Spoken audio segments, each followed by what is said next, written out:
It is the 200 level. Mike Carpenter in the basement studio on a much less chilly Thursday evening. I've lost track of time. It's the holiday season. Whoop-de-doo. It is that time of year where what day of the week it is sort of lost on me. And we are a mere, by my count, 11 days away.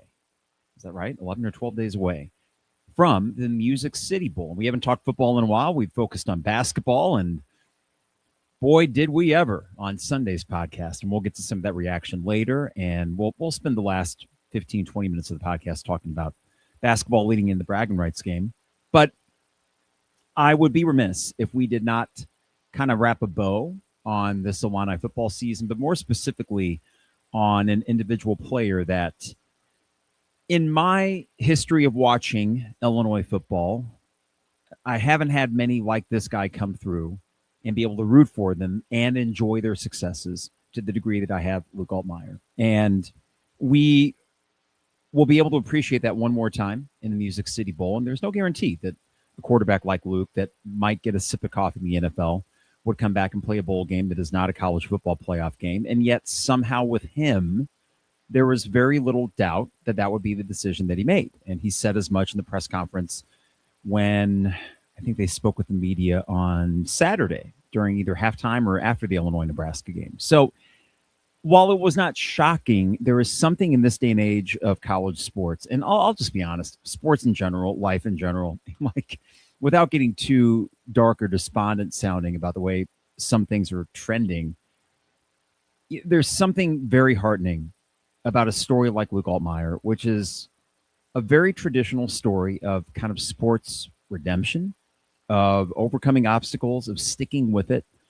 And he has secured his place in Illinois football history. And I know it's not the most illustrious history, but it's our history nonetheless. And it's what we have lived with and what we've been able to celebrate on occasion, though not so much, and what we've bemoaned for most of our lives as Illini football fans. And he has given us a lot of wins and a lot of memories. And I've said this before about sports, how they are, in my mind, an accumulation or an accrual of memories. That is the value that I place on sports. The fact that when you share them with people, friends and family, when you go to the games, when you watch them on TV in your basement or your garage, your man cave, whatever it may be, that you are building bonds and building memories with those around you and those that you care the most about. And for those players on the field or on the court, they are mere actors in this sort of stage play, right? But sometimes one person comes along and affords you one memory after the other, after the other. And as silly as it might be for a 39-year-old to sit here and say, man, Luke Altmyer has been involved in some of the best days of my sports life. That's the truth. That is the truth of the matter.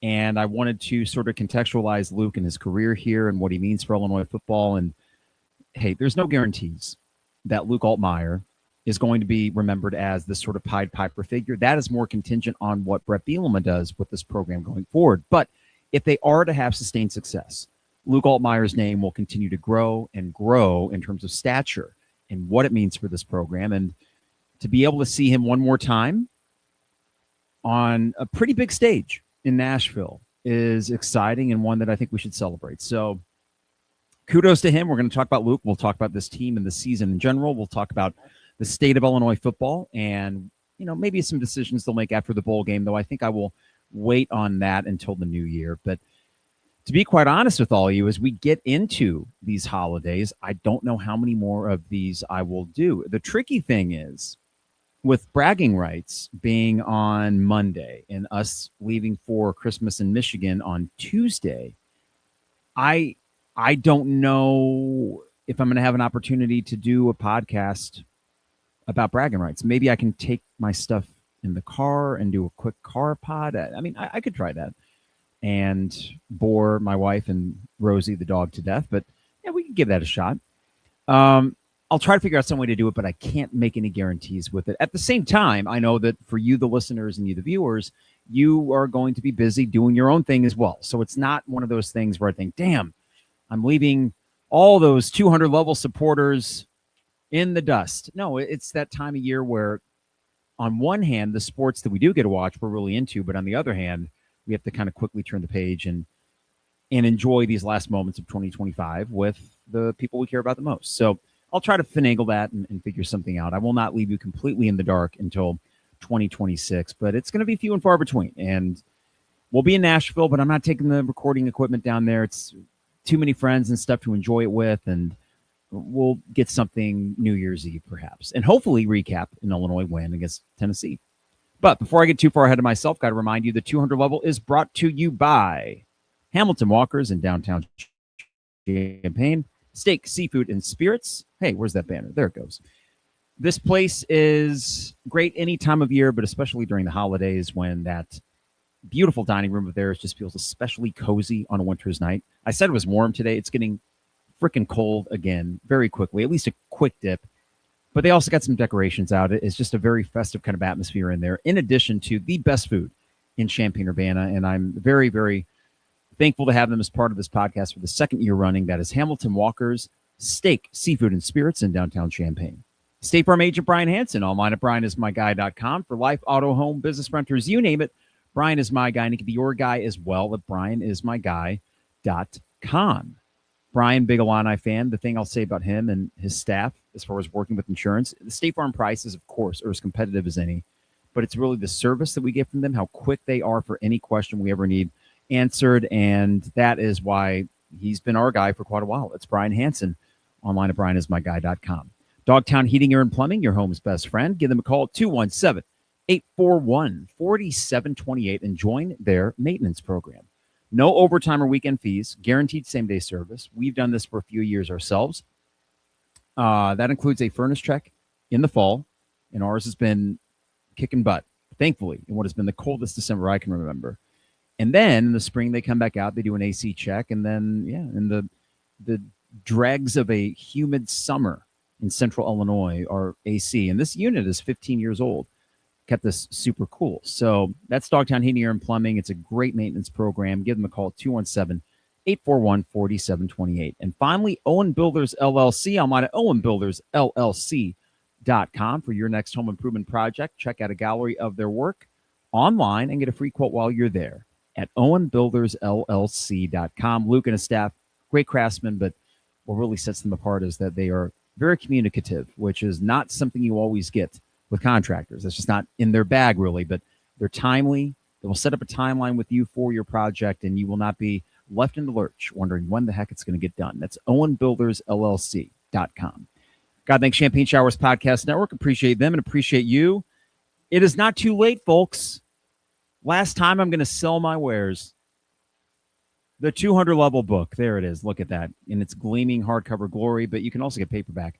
Good stocking stuffer. And I'm pretty sure, I don't know, I think you can still get this in time, even if it's, you keep the stockings up until New Year's if you need to give this to the Illini basketball fan in your life. We will talk about Illini basketball in a bit, but I want this to be happy for a while. No, I'm not. Here's the thing. I'm not actually angry with Illinois basketball. I have been critical and will continue to be if they don't step their game up, but life is still good. Illinois basketball is still good. We are fortunately in a position where we can criticize and enjoy some wins along the way. Now, I got a quick thing from Andy that I want to get to here. He asked, any tailgating plans in Nashville? I'm going down for the game, and I'm trying to figure out what to do beforehand. Andy, from what I understand, the lots around Nissan Stadium are not open. So traditional tailgating, I don't think is in the cards because they are building the new stadium next door. I think Nashville is probably best equipped for such a thing. There is no shortage of drinkeries and liquories and wineries and distilleries, all of those great things that one would need to properly imbibe before the game. I will say there is a distillery I've been to before called, I want to say Standard Proof. I want to make sure I'm getting this right here. Standard Proof Whiskey Nashville. There it is, yeah. And they have flavored rye. So to give you an example, we have pecan flavored rye. This is something that goes great with my homemade old fashions if we want to infuse it with a little bit of a flavor. They have old fashions in all those different flavors there, and you can just try flights of the whiskey. It's good stuff, and got a bottle last time, and probably will plan on stopping there again. But that's Standard Proof Whiskey or Standard Proof Distillery in Nashville. But yeah, plenty of places to drink, plenty of places to eat. The great thing about that 4:30 game, I mean, technically, if you want to start in the morning, partying a little bit, you can. It's not a night game. And then you go to the game, and then the game's over, and then it's only 8 o'clock in Nashville, of all places. That's a good spot to be able to go wherever you want. God, if we can celebrate a win, because it still matters. It still does matter. Then all the better. I was talking in the opening segment about Luke and how he is somewhat of a throwback sports story. I know he's not a high school recruit. I know it wasn't a 4-year thing, but it was a 3-year thing. And this bowl game and why I think it is so impactful and meaningful for Illinois, and I would hope more meaningful than Tennessee, at least in how we see the teams approach the game and take the field and who comes out with more fire. A win here is such a huge exclamation point on Luke Altmyer's career. And for Illinois as a program to get another win against an SEC name program like Tennessee is huge. In fact, I'm glad, no offense to the Mississippi States or the South Carolinas of the world, I'm glad that we're getting a Tennessee and not, let's say, a Vandy, who I think that'd be really tough with Pavia. And God forbid all the expletive-laden tirades he would go on if he didn't beat you, because he didn't take so kindly to not getting first in the Heisman voting. But I'm glad that it's a name program, because that's what Tennessee is. And they're at a level that you can beat them. This is not some insurmountable task. I think the spread is 7.5. If you recall last year against South Carolina, wasn't it 10.5? And I woke up that morning just thinking, hang in there. Well, I think Illinois will hang in there with Tennessee. I think they have a good shot of winning. Why? Because of Luke Altmyer. It is that simple.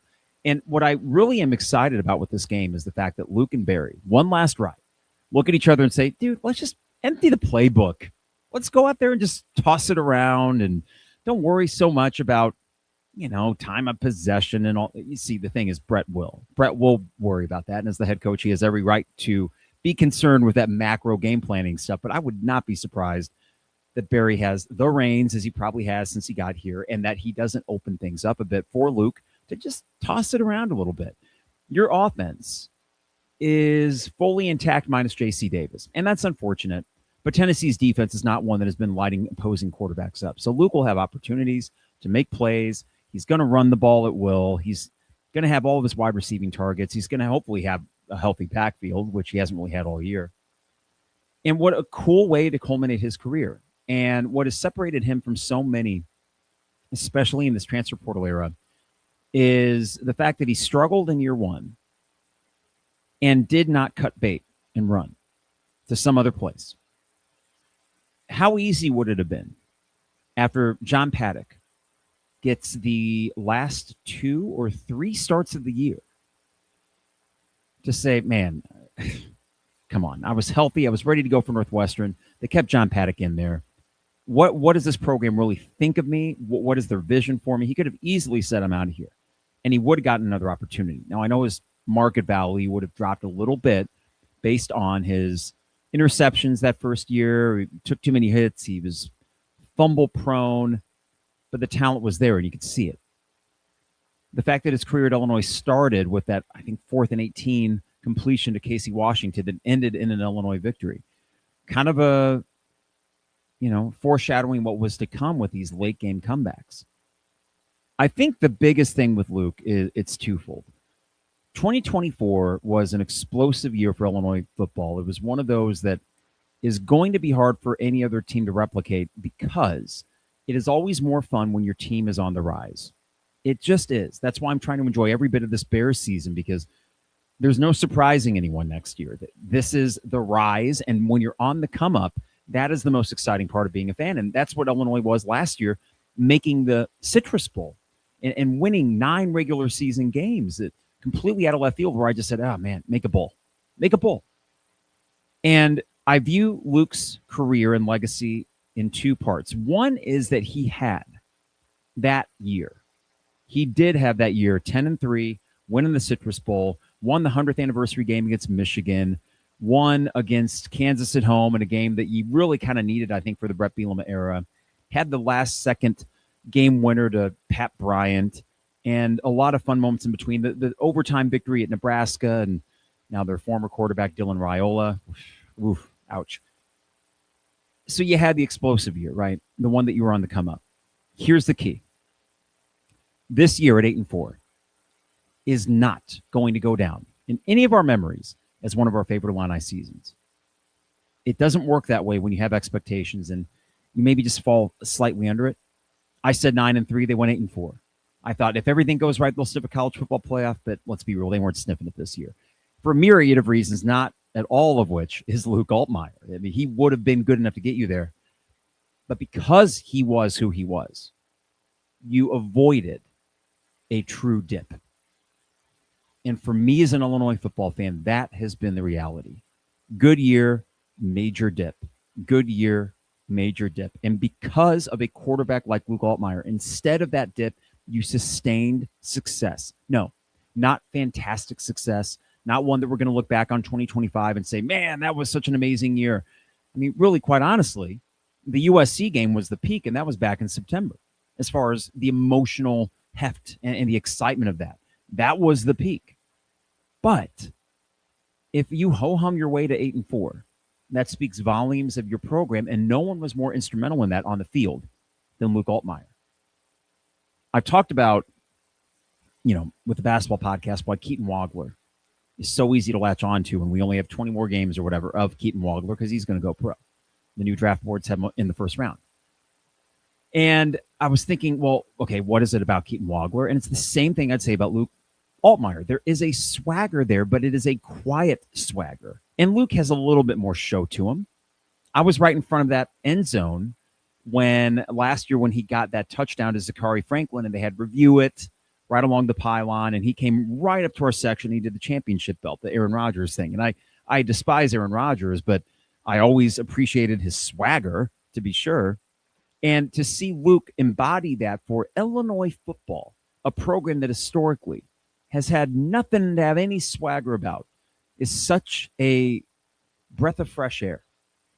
And that he backed it up with his on-field play. And, the thing about Luke is that it's not as if you go back in his history and say, flashy play here, flashy play there. There's a steadiness to his game. Yes, he can throw the deep ball. Yeah, like the Purdue game this year, there were 2 passes that were just incredible NFL passes right in the breadbasket of his receivers. So there were those moments. But it was more the fact that he was a steady hand for a program that really needed it. And there's some maybe Midwestern ethos or something going on here where I think our fans just appreciate that more. I really think they do. We love Juice. And he had the nickname, and he had the ability to run. He had the cannon of an arm. And he won some games here too. But I do think that there's something about Luke and the fact that maybe he's not the most spectacular quarterback, but he's a winner. He's a winner. And he's our winner. And that counted for so much. Well, now, what I'm excited about is to see with Bret Bielema and a post-Luke Altmyer program, how does he keep winning games? I think that Bret Bielema has raised the floor to a point where you're not going to have many bad seasons. The question, and maybe similar to Brad Underwood, is what is the ceiling and what can our highest aspirations be for a Bret Bielema program? I'm not too sure of that, and I'm not optimistic that he's going to be sniffing college football playoffs, but I don't know if I need that. But what if I were to tell you that Bret Bielema over the next 5 years averages 7 or 8 wins a year, and there's probably going to be 1 or 2 5-win seasons in there? I mean, I don't know. That's speculative, of course. But let's say there is an 8 and a 9-win season in there. And I do think that just that fairly meager expectation would really firmly establish Luke Altmyer as the guy that did it first. Tommy DeVito was an amazing rent-a-quarterback, and it would have been great to have him another year, and I don't know if that probably would have precluded you from getting Luke. So long-term, it worked out. But, Tommy, when he's back, he's going to be welcomed back with open arms. That was a great, fun season. But Luke is going to get the kind of response that a Kirk Kittner would get. This made me ponder who is my favorite Illinois football player of all time. And the easy answer for me would have been Kirk Kittner before this. I was in middle and high school when all that was going on. I was in 7th grade when they made the Micron PC Bowl. I was a freshman in high school when they made the Sugar Bowl and won the Big Ten championship at home. And was there to see Illinois football win a Big Ten title. Kirk Kittner is 1A. And I think because of the Big Ten title, maybe he should be on his own island up there for quarterbacks since post Tepper, let's say. But Luke is not that far behind, and this is what's amazing about it. Kirk Kittner won 3 games his freshman year, so those games count. His second year, he won 8. His third year, he won 5. And his fourth year, they won 10. What were the win totals for Luke Altmyer's teams? 5, 10, 8. Now, John Paddock was the starter in the Indiana game in 2023. John Paddock made the crazy 2 throws at the end of the Minnesota comeback in 2023. That's still one of the most insane endings I've ever seen to an Illinois football game. Okay, so Luke doesn't have at least one of those. He's not going to quite match that total. I do think, though, that the reason I would consider putting him at 1B is the fact that I went so many years between Kirk Kittner and him thinking that Illinois is never going to be consistent ever again. You go through coaches. You go through 1, 2, 3-win seasons and think this is just our lot in life. And the older I got, the more I was starting to get to this mode of acceptance. When Lovie didn't work, it was, well, if Lovie doesn't work, then what the hell? And Josh Whitman took another crack at it and much more, I would say, thought through pick for head coach with Bret Bielema that's worked out pretty damn well. So the reason I do kind of elevate Luke Altmyer in that conversation is because of my own perception of this program, how low it had gotten, and that he was so instrumental, and the most instrumental player for sure, of making me think, wait a second, this thing could actually sustain itself. It's possible. And it made me start thinking, which is what fan bases need to do when they're over there in those pits. They need to start thinking, well, why not? Why not us? And for so many years, there were plenty of ample reasons why it was not going to be Illinois. And then Luke Altmyer shows you, screw that. I'm a kid from Mississippi. I had no geographical connection to your school. But if you get a good coach in there, he'll come play for you, and he can win you games and become an Illini legend. I will go back to the day that I was driving to Michigan with my wife for the Christmas of 2022. This is a week before we would have flown down to Tampa. And the word came out that Hudson Card was going to go play for Ryan Walters in Purdue. They got Drew Brees out to recruit him. How'd that work out? For anybody. And we got Luke Altmyer, and I was happy when they did and thinking, good pedigree, backup quarterback at Ole Miss. That should work here. But he was, let's be honest about it, our number 2 pick. On the message boards, within the coaching staff, they went after Hudson Card hard. They had Luke Altmyer ready to go. And that was a shrewd job by Bret Bielema of maneuvering the portal and identifying a guy that they could get. And they got him. But they would have taken Hudson Card first. And thank goodness Hudson Card got that call from Drew Brees or whatever it may be, because the fortunes of those programs changed. And not just because of Hudson Card. You also had the, Ryan Walters thing over there. But if Hudson Card is here under Bret Bielema, do you have faith that he's winning 5, 10, and 8 games? That he's going to win 23 games over the next 3 years? I don't. That doesn't just happen. Luke Altmyer is a very good quarterback, but I think the last thing I want to speak to about him is the intangible qualities of him. I appreciate the fact that before the 2024 season, he was open and honest about the struggles that he went through, the mental struggles. I remember being in college, in undergrad. I did not know a thing about life, and I'm still learning, and I still am working through things because that's what you have to do.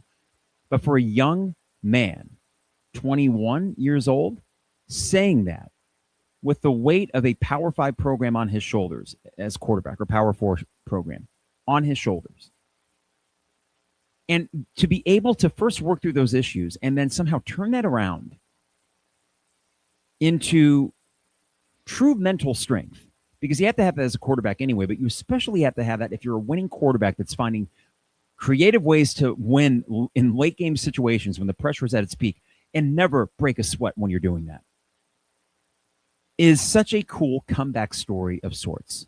It's not like Luke Altmyer was left for dead after 2023. We knew that if he comes back, he's our quarterback, and I felt pretty good about that. Despite a few issues, he looked the part. Okay, maybe one more year under Barry Lunny, they'll figure it out. And boy, did they. And this year, same thing as well. It's a great pairing. It's brought a lot of success to Illinois.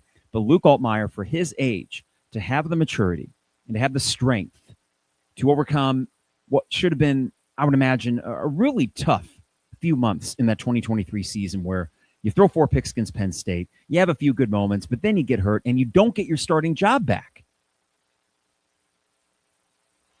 This day and age, 9 times out of 10, that player leaves the program. He is gone. To think that a calendar year after the 2023 season ended, that Luke was able to stand on the State Farm Center floor and tell the crowd, I'm coming back, and get a rapturous response. A year after he had not started the last 3 games for Illinois. That's resiliency. That's someone that you can, if you're a kid looking to be a quarterback, you can look up to. And I usually hate stuff like this. I hate the fact that Gus Johnson is just seemingly so in love with young college athletes. I know they're working hard. I know it's something that I wouldn't have been able to do as a college athlete. But when it comes to sports, I get a little bit icky when people will do this sort of exercise of, man, what an amazing kid. But it sure is an amazing story. And there will be other quarterbacks that come through. But it's going to take a lot for them to match that sort of connection that Luke built with this fan base. And I hope that when he walks off that field in Nashville, it is as a winner one more time, and he gets to be the first one to hoist whatever Music City. Maybe he gets to hold that emu, that stupid emu, in the air. Hopefully it's a stuffed dead emu. I mean, nothing wrong with emus, but maybe it's Doug. Maybe it's a stuffed version of Doug. And he just hoists him up in the air, victorious against Tennessee. Wouldn't that be nice? But I didn't want to miss an opportunity to talk about someone that is massively important. Let's say this podcast had been around in the early 2000s. Would have said the same thing about Kirk Kittner. But here's the other thing. I wouldn't have been able to say that about Juice Williams, much as I loved him. 1 winning season. And there were far more issues than Juice, okay? Ron Zook was your coach, so it kind of was what it was. I love Juice. Great guy to boot. Nathan Shieldhouse, future head coach of Illinois. The way his coaching career is going, why not? But as a player, he was good. But I'm not going to go out and buy Nathan Shieldhouse vintage jersey if they were released one. I'd consider it Luke Altmyer. I'd consider it with Kirk Kittner. I'd consider it with Brandon Lloyd and Pat Bryant.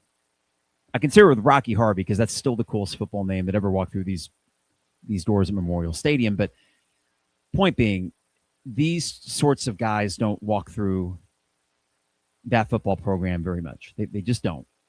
And what a cool way for him to go out. No doubt that he was going to play the game. And yeah, why am I confident? Why I think Illinois is going to win that bowl game? It's Luke Altmyer.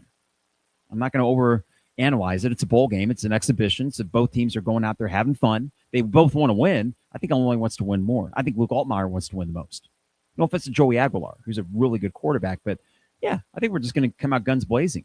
Win a shootout. It'll be entertaining. We'll still have our questions about Aaron Henry, and I'll be back in 2026 saying, okay, is he fired yet? Right? No, he's not fired yet? What the hell? I'll be doing that in 2026. Don't worry. And hopefully I won't need to be doing that too much. But this is about Luke. And this is about this team and a great senior class, of course, that did so much to build it. But listen, football, there's no more important position in any team sport than quarterback. And they can elevate your team exponentially, and that's what he did. And maybe pave the way for Illinois and Bret Bielema to be very successful going forward. So thank you, Luke. All right, that was my spiel about Luke Altmyer. I wanted to talk about what we talked about Sunday on this podcast, and it got quite a reaction, and I understand why. But here's the thing, and maybe this is a bit of confirmation bias, but I do think that I'm not necessarily alone in my concerns and my critiques about where Illinois basketball is. Barstool Sports had a recent top 100 NBA draft listing, and there were 5 Illinois players on that list, I think. Maybe 4, but let me see if I get this right. Keaton Wagler, Tomislav Ivicic, Colin Boswell, and Andrei Stojakovic. So 4 at least, right? 4 in the top 100. And Keaton will certainly go pro. Andrei Stojakovic will have no choice because he's out of eligibility, and he'll get a cup of coffee in the league. We'll see about Kylan. Tommy, we'll see because he's not good right now. But you do have, from any basketball observer's eyes, a roster with NBA talent and more NBA talent than most. And the Keaton Wagler thing's a bonus. So what a coup, right? And again, amazing evaluation by Brad Underwood and the staff. So why is it that with all that talent, we still feel uneasy?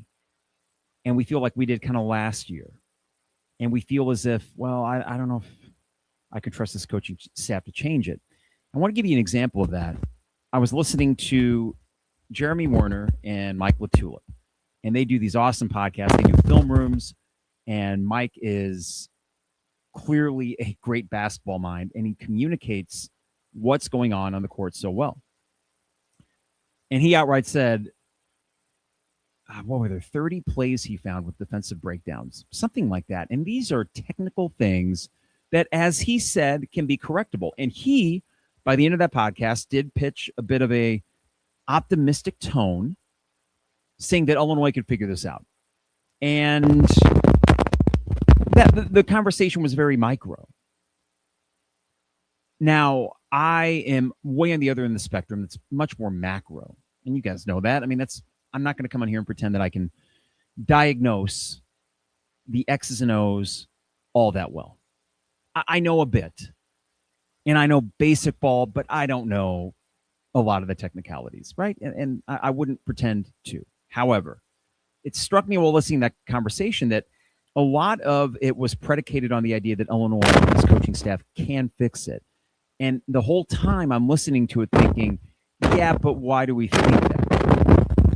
And I had to kind of stop myself when that thought came to my mind, thinking, is that a nihilistic almost approach to Illinois basketball when it's not called for? And maybe so. But here's what I did not hear in that podcast, and I understand why. I didn't hear a lot in the way of criticism of Brad Underwood.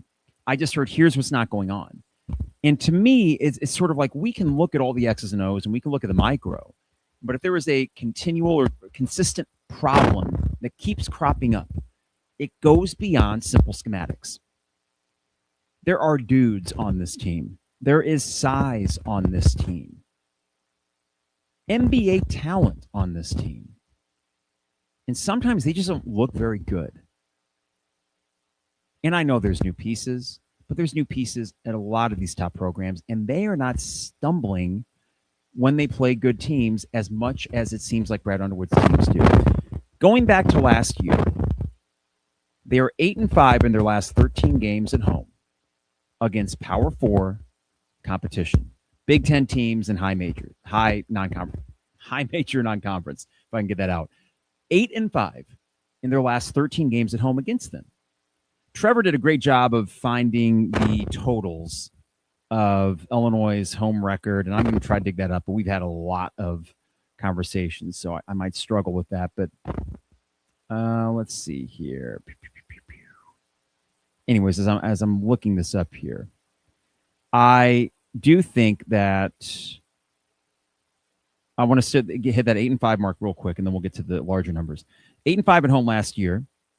8-5 at home since last year against major conference and non-conference opponents. The wins are Texas Tech, Wisconsin, Penn State, Northwestern, Ohio State, UCLA, Iowa, and Purdue. The losses, Nebraska, Tennessee last year, USC last year, Maryland, Michigan State, those four last year. So, yeah, this is only your first loss at home. Is it going to be the last? I would be shocked. And then Trevor actually found the numbers. Well, this is great, too. Home records by season. So Illinois, 6-1 at home so far this year. 13-4 last year. 15-3 in the Elite Eight year. And if I recall, it was Marquette, Maryland.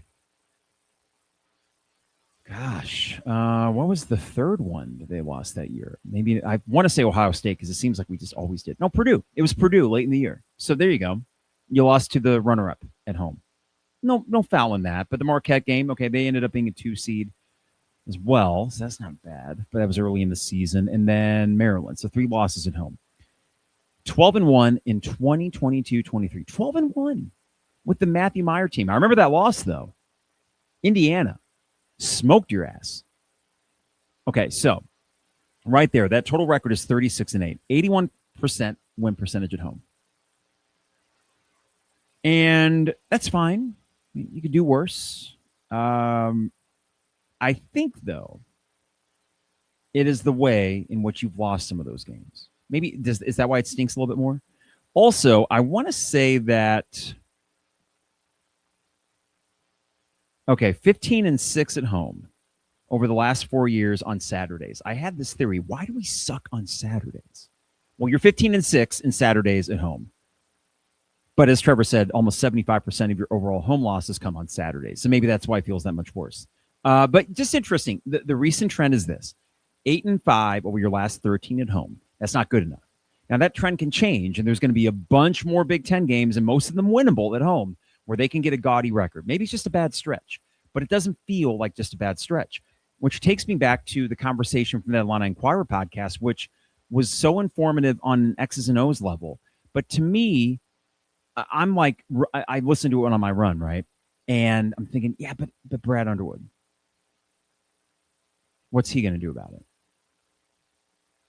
Why should I be confident he's going to fix it? I'm not. However, this begs the question. Well, what then, Carp? What are you going to do? You're just going to bitch and moan about it all the time? No.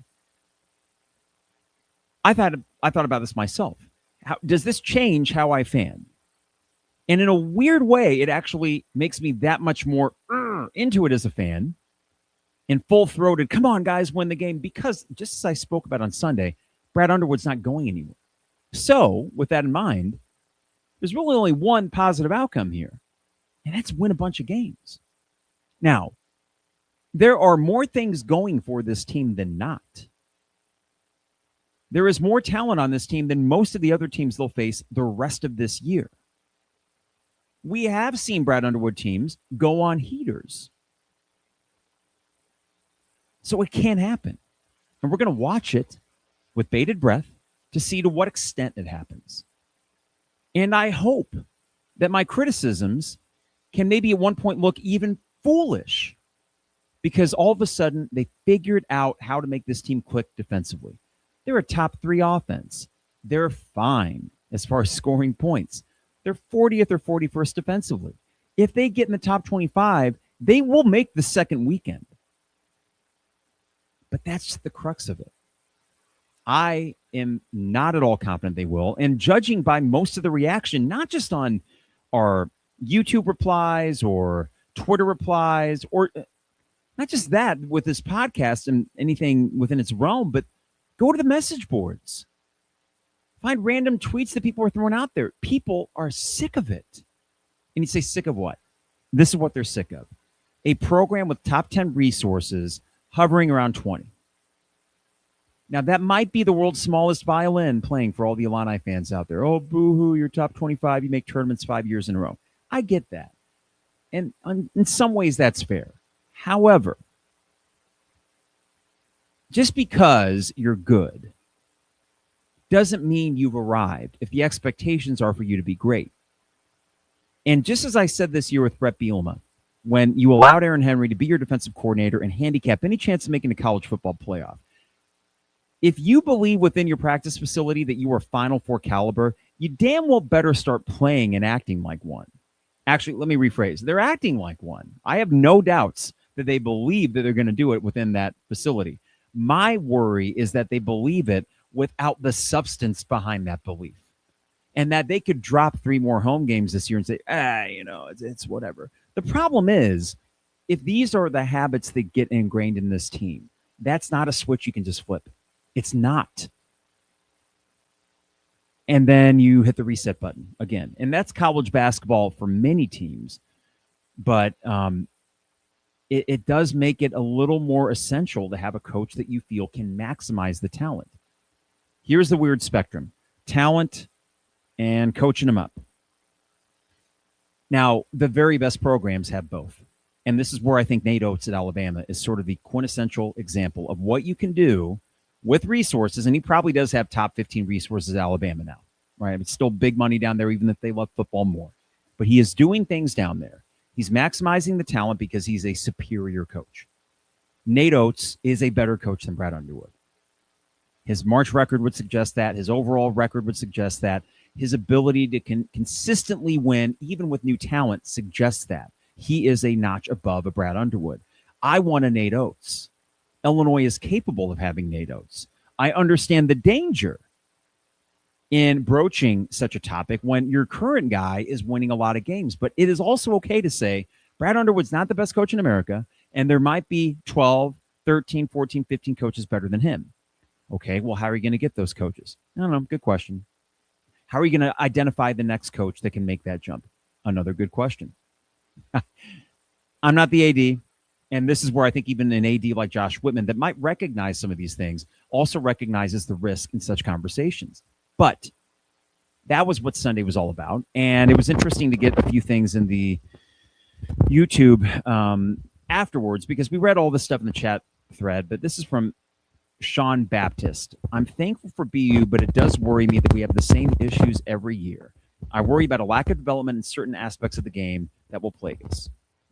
So he got to the crux of it too with the worries of the consistent trends or inconsistent trends for that matter, but the defensive issues, namely. And he used the word plague, and it does feel like it is deep-seated within this program that they are not to be trusted on defense, which is a terrible recipe, as we saw against Kentucky in the NCAA tournament. Guys, I don't think we can talk about how bad that performance was against Kentucky. And you did kind of make a, fake rally because Kylan went off. But how often do we need to see that? And to me, that was just a glaring example of the defensive deficiencies last year. We had some others here as well from Orange Illini. I think I found my spirit animal. I've had very similar thoughts on BU since his early days. From our good friend Andrew. Texted my brother right after the game, why can't we just go back to never losing at home? We're such wimps at home now. You're not wrong. I remember when we were constantly stringing together 30, 35-game home win streaks and talking about having the highest win percentage at home in the Big Ten, longest active home win streaks at home, etc. We used to take these big home matchups against ranked Big Ten teams and run them out of the building by 20 points. That's true. Now, in fairness, me and Andrew were the same age, same class from Urbana High School. Formative time in our lives when we see Bill Self and then into the early Bruce Weber years. They did not lose at home. They did not. You can count on a couple fingers the losses at home in a 6-year stretch. Bill Self, they lost once. Michigan State at home, 2002. Bruce Weber lost once. Purdue, 2003. Oh, twice. Sorry. I just forgot the Richard McBride 3-point buzzer beater that wasn't. 3 home losses in 6 years. And really that Penn State game felt like, oh God, it's over, isn't it? It's all over. I mean, it was truly like PTSD sports version. It was just debilitating walking out the building. I will never forget me and my friend Matt, and we just sulked back to the 6-pack. And we're like just cursing the whole way. Could not believe it. So began our 20-year plus run of futility against Penn freaking State. But I'm with Andrew on that. Now, I don't need 35 straight home wins. I don't want to lose 3 or 4 home games a year. And I think this looks like another team that might do that. And I don't like that. And it continues to go back to my main March argument, which is Brad showed with a good seed matchups, he could make a run. And if it wouldn't have been UConn in your bracket, you might make a Final Four. But they were, and it is what it is. But even to get to the Sweet 16, not much resistance. Because you did what you did that a 3 seed does against a 14, and then you got lucky with BYU losing to Duquesne, but you would have beat BYU as well. I was not worried about that matchup. Would have been tougher, of course, but that Illinois team was peaking at the right time. So, yes, it can be done. Yes, Brad Underwood can do it. But I think it is fair to say that Brad Underwood's not necessarily the coach that's going to do it with a lower-seeded team, because his record against teams that are better than him is not so great. And this trend line of 8-5 at home in your last 13 against major non-conference and Big Ten teams. That's not good. That is getting rid of the fluff. The teams that it doesn't matter if you beat them at home. Oh, yeah, you beat Colgate. Well, you're supposed to. But when it matters the most, defend home court. And it really does suck a lot of the life out of going to the games because all the production and everything around it's awesome. And it's such a cool atmosphere. And the fans are there, ready to go. But there was an animosity in that building Saturday that it's rough. You know, it reminded me of the second half against Michigan State last year, though that one got really dark. That night was dark from the minute we unveiled Terrence Shannon Jr.'s upside-down jersey. That night just sucked ass. But this Nebraska afternoon was not much better on the whole, and it just got ugly because people are tired of losing at home. So this leads to bragging rights, and I had an issue with Brad for a while, seemingly not giving enough credence to this rivalry game because it does matter. Sports are entertainment. Sports are love, hate-fueled kind of relationships with your teams and the teams that you hate. And I hate Missouri, and it's a fun hate. It brings a little joy during the Christmas season to know that I can't stand that stupid state and that stupid university. Though the Tiger mascot is pretty cute, I will admit, but that's about all I can say. And their cheerleaders are nice looking, but I don't know. So are many programs. I don't have a lot of nice things to say about Missouri, and I love when we beat them. And it seemed early on like Brad Underwood didn't have that same sort of vigor for beating Missouri. He did beat them the first year, but then he lost his second year. And that was Mark Smith's first year at Missouri. That sucked. I think Tillman as well. And then the third year when you had Io, Kofi, and that team starting to figure things out a little bit, they just were lifeless against Missouri in a bragging rights game that I remember watching at Esquire thinking, where's this Brad Underwood thing going? Well, then it got going. And then you lost over COVID. Yes, on Missouri's court, but you were a better team. You were one seed, ultimately. You shouldn't have lost that game. Now, you smoked him Kofi's junior and final season. You did not show up the Matthew Meyer year. You didn't show up. You got the doors blown off of you. It was a total embarrassment. Then the next year, you blew them out. Terrence Shannon Jr., then his last game before the accusations came through. And last year, you won. So if I recall, okay, what is that? Okay, Brad went 1-1, 1-2, 1-3, 2-3, 2-4. He's 4-4 against Missouri. Okay. We'll take that. I mean, you've been better than Missouri, so you should have a winning record against them, but you're 4-4. These games matter. So you know what I want to see on Monday? I want to see urgency from this team. I want to see them come out and kick some ass and win by 15 points because they should. Ken Pom, I think on a neutral site, has Illinois as a 10-point winner in this game. Now, Ken Pom is not God. Pretty close for college basketball fans. But Ken Pom, these analytics are predictive. Okay, he has an 8-point Illinois win, 84-76. Yeah, fine. But if you were struggling your way through this game against Missouri, that's because Missouri would want it more than you do. I know it's a rivalry game, and you can throw the records out and all that. You're better than them. 4 possible NBA players on your team. And not just according to Barstool Sports, but those 4 names pop in every now and then in other ones. You have NBA talent far more than Missouri. You have older players. You have a coach in his 9th year that should be comfortable enough in this rivalry game to know exactly what buttons to push and when to push them. Win the game convincingly. If they lose, it's DEFCON 1, baby. It's DEFCON 1 going into the year 2026. And I don't want that. As much as I am critical of Brad Underwood, and as much as I'm just sort of in this weird state of lethargic, I'm bored with Illinois basketball. Yes, I know it sounds very ungrateful. I don't want that. I want to beat Missouri, and I want this team to go on a heater. And I want all these criticisms to eventually just melt away. And I'd be the first one to say, guess what? They're playing great defense.